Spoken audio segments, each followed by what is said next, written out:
connectors, the couplers for the kegs, on the table, still hooked up to the hoses. And some drunk asshole came over and like grabbed our coupler and like had like his cup, and he's like trying to like work it to like get beer into his cup. And I'm like, I looked at him. I was like cleaning something up. I turned around. I looked at him. I was like, "What the fuck are you doing, man?" Yeah. He looks at me. I was like, "Yo, get your hands off our shit."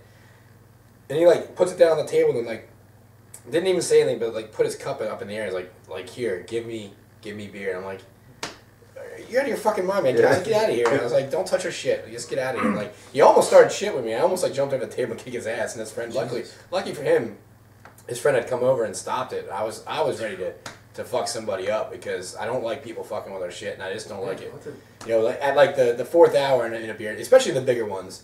Like if you get like 1,000+ people at a beer fest, it's a shit show after like 3 hours. Yeah, I'm sure. It's pretty crazy, and we're used to it. So. How many do you give like little cups? You're supposed to do like 2 to 4 ounce pours. It all depends on the right, but if they have like 20 of them. Yeah, And a lot of it's strong beer too. Yeah. You guys doing the Merchantville one?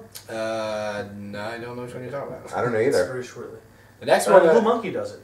Oh. The next one that we're doing in, I know our sales manager was just over at Blue Monkey, so I know that he's been trying to work. I think they might even have had our beer on tap.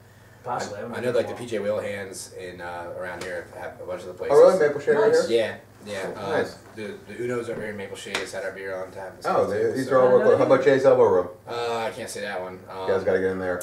Yeah. Best dive bar ever. There's a lot of places that we got to work on, but like we've been really slow. We've been pushing more in PA than we have in Jersey. But I mean, no, it's it's funny how like the end of a beer fest you just get the most random shit. People, whether it's 3 hours in and a girl wants for some reason feels like they have to show you her tits just for no reason whatsoever. You're like, thank sure, you. Thank you. I'll have a look. Yeah. Sure, I'll check and see if they're real. Like What was that Summer Rental, that John Candy movie? Yeah. And the husband comes over, he's like, "Will you just touch him, please?" Yeah. No, that stuff's pretty common. Unfortunately, it's sometimes we get tired of doing the beer festivals because of that. It gets a little old hat pretty quickly, and sometimes you go through like 2 or 3 festivals and it's not bad. It all depends. I mean, like we're doing Atlantic City Beer Fest at the beginning of April, and I don't know if you've ever been to that beer fest, you've heard it, but it's like 4,000. Each session's I think like 4,000 people or some crazy shit like that. Was this Atlantic City? Yeah, it's at the Atlantic City. We saw the commercial for it. Yeah, we just saw it. And our friend Scott Cohen is in the commercial. Okay. Nice. We just see him, he's like, cheers! Did I meet him at the... Yeah, he was here. Well, we're doing that beer fest, and I mean, far be it from me to ever get shit-faced at a beer fest. Yeah. But it's the same thing, you get like, just, it gets crazy, you get that many people, and definitely turns into like a giant frat party, and it's a little strange. So nothing wrong with that, I guess, in a way. To a certain extent, there's nothing wrong with it. But it gets old pretty quickly for us. Do you think a lot of that was people that maybe aren't used to these kind of beers and maybe just kind of drink Coors Light? I'll go to Beers Fest. It is part of that. Yeah. They don't realize they're chugging 9% beer. I think part of it too is that it's part of that. And I think part of the other part is that promoters have done a better job of like getting food. It used to you used to see beer festivals without like any food, and if you're drinking for 4 hours, no matter what amount, that's a bad idea. Yeah, Navy Yard this year, the Philly Craft Fest, Beer Fest, those guys did a great job of getting like 6 different food trucks out, and the food was great, and being able to do that. And I mean, last Sunday we did Brewers Plate over in the Constitution Center, and that's awesome. Every brewery is paired with a restaurant in the city, and there's tons of food. And it's really the way it should be experienced. Not like, hey man, let's pound some beers. Yeah. Not to say that's not fun, but it's So yeah, we get our fair share of that. Okay. Well, I guess the last and the most important question I have for you is: are you honored to appear on Metal Rules TV, and why? Only because I get to follow. No, I won't say only, but mainly because I get to follow Negation to their name. So. Yeah. No, I mean, yeah, this is cool. I mean, all this stuff is a lot of fun for us. So. Okay, and then you can promote anything you want to right now. I think we forgot the growler thing. The question we were talking about. Oh, he was asking. Oh, okay. How did the term growler come about? Because one thing they have is growlers. Yeah. You want to come back to that, or you want to go into it right now? Or? You go into that and then give your plugs. Because the first time I heard a growler actually I think was it's just recently too at Iron Hill Brewery. Yeah, Iron Hill has. That's the first time I ever heard the term. So I never bring some growlers over. I'm like, what the fuck are growlers?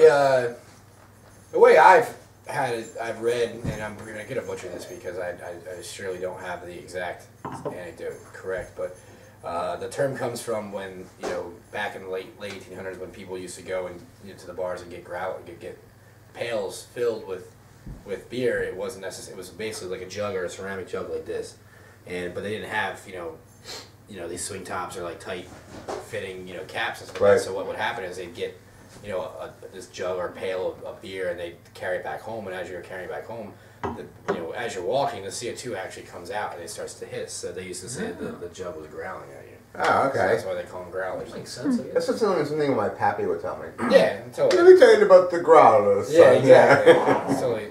It's totally that way. So. Yeah, there's a growler in the other room here. Yeah. But that's where the term comes from. So. Interesting. Okay, now you can promote your stuff. What do I got to promote? Where you have bottles now? Beers. Website. Well, we just started bottling our beers, so it'll be available. Actually, our first shipment for Pennsylvania distribution starts. Will go out tomorrow, and they're going to have our triple and our IPA, and then they're also going to have some limited quantities of this coconut milk stout that we made. Interesting.